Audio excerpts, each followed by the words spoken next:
Mohamed Salah always believed that true faith was shown not through words, but actions. In the wake of a loss that shook the world, he found himself facing a silent mission, hidden from cameras and crowds, a mission that would test the strength of his heart, far from the stadium lights. Tell us where you're watching from today. We love hearing your stories. It was a grey, misty morning. In Liverpool's, Mohamed Salah sat by the window of his quiet home, a cup of mint tea warming his hands as he watched the soft drizzle trail down the glass. The news murmured from the television across the room, its tone subdued, speaking of a world united in mourning. Pope Francis had passed away, a spiritual figure whose reach had extended far beyond Catholicism, touching millions across faiths, borders and beliefs. Salah wasn't Catholic, but he understood the depth of the loss. True kindness, he thought, true leadership. They belonged to no one religion. They were the rare things that connected hearts, no matter the creed. On the screen, images of St. Peter's Square flickered. People gathered from all corners of the globe, candles trembling in the damp air, prayers whispered, hands clasped tightly in grief and reverence. There was a stillness, a sacred solemnity that even Liverpool's grey skies couldn't wash away. He sipped his tea slowly, his gaze distant. The power of one life, how it could unite so many, settled heavy on his mind. As he reached for the remote and switched off the television, a thought lingered in the silence that followed. What could he, Mohamed Salah, do to honor such a legacy while staying true to his own path? Later that afternoon, just as he was about to leave for training, his assistant appeared at the front door, halting him with a curious look. "Mo," he said, holding out a thick envelope, noticeably weighty in his hand. "This came earlier, delivered by hand, no name, just this." He turned the envelope so Salah could see the wax seal, a golden crest unmistakably belonging to the British royal family. Salah's brows lifted. This was not something one received every day. He turned it over in his hands, feeling the surprising heft, not just in paper, but in meaning. The seal was unbroken, the edges neat and deliberate. "Any idea what this could be?" he asked. His assistant shook his head, just as baffled. Salah didn't open it right away. Something about it, the insignia, the silence in which it had arrived, made him pause. It felt like this moment needed more than just a quick glance at kitchen counter under fluorescent light. It needed intention. He placed the envelope gently on the table and headed to training, though his mind stayed behind, looping restlessly around the unanswered questions.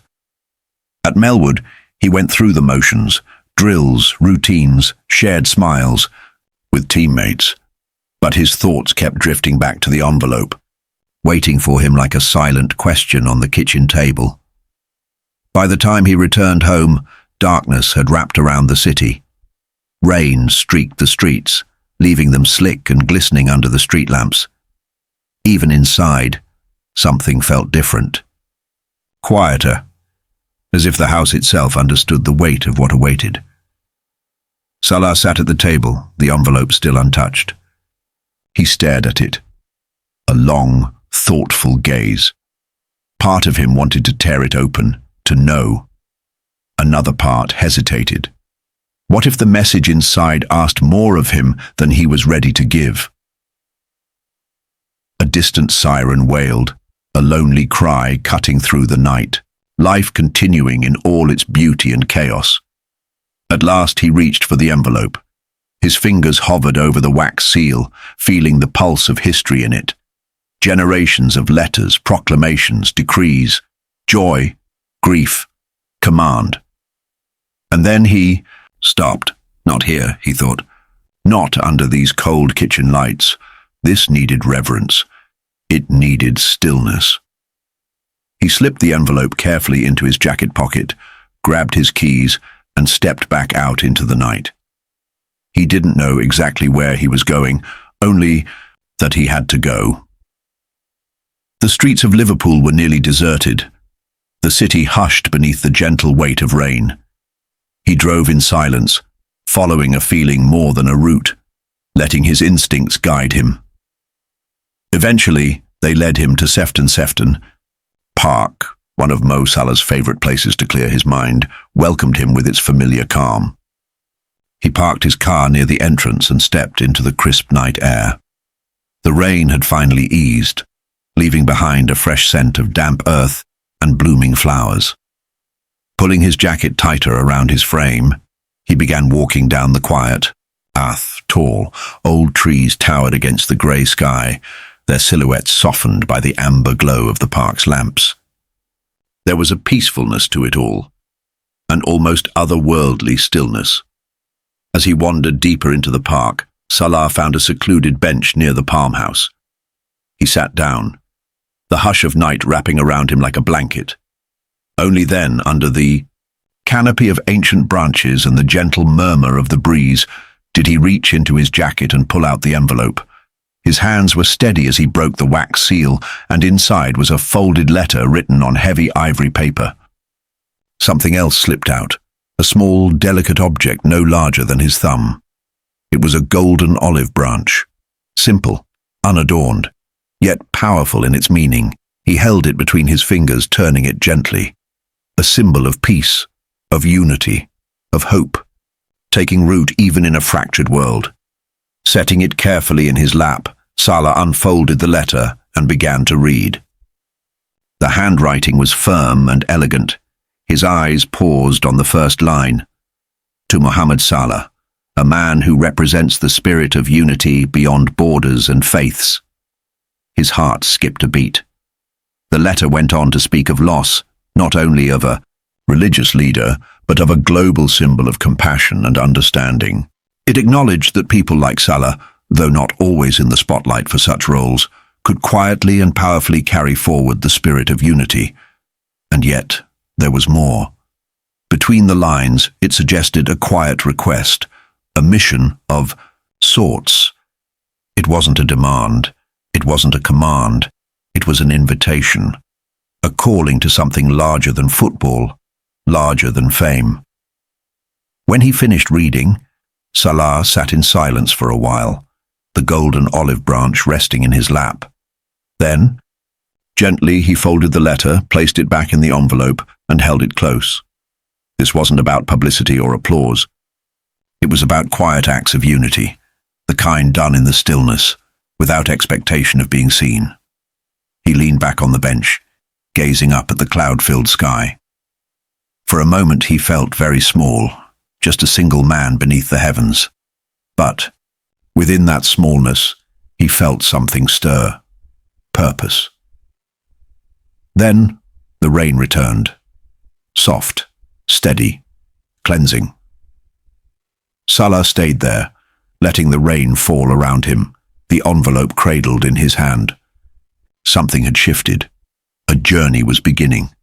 One that few would ever see, but one that would carry weight nonetheless. The next morning, Liverpool woke to a soft drizzle and skies the colour of worn slate. Salah stood once more at his living room window, watching the raindrops trail down the glass. Behind him on the table, the letter and the small golden olive branch rested side by side, catching the muted morning light. Sleep had come only in fragments the night before. His mind, replaying the words he had read, feeling the quiet weight they carried. He still didn't know what he was meant to do. The letter had not offered instructions, only an invitation to honor a legacy of peace without fanfare.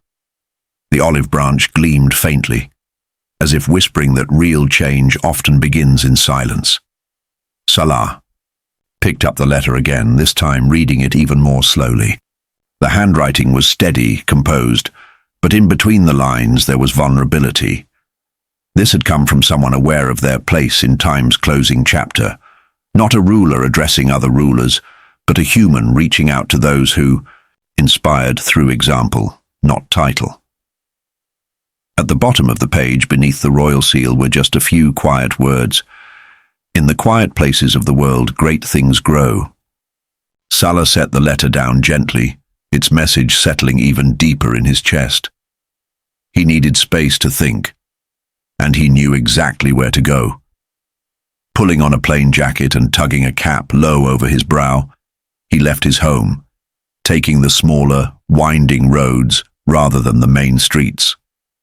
His car wove through familiar neighborhoods, past sleeping houses and shuttered shops, until he reached a modest mosque tucked between rows of red brick terraces. It was a place he often visited, one that offered peace without questions. Inside, the scent of aged wood and freshly laid prayer mats filled the air. A few worshippers were scattered quietly across the prayer hall. Salah made his way to a quiet corner away from the entrance and knelt down.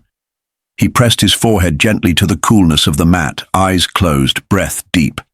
He wasn't seeking answers, not yet. He was simply grounding himself in the stillness. The world outside continued its endless spinning with headlines, judgments, and noise. But in here, in this moment, everything slowed. Salah remained there, not as a footballer, not as a public figure, but simply as a man seeking clarity, trying to understand what came next, not in glory but in grace.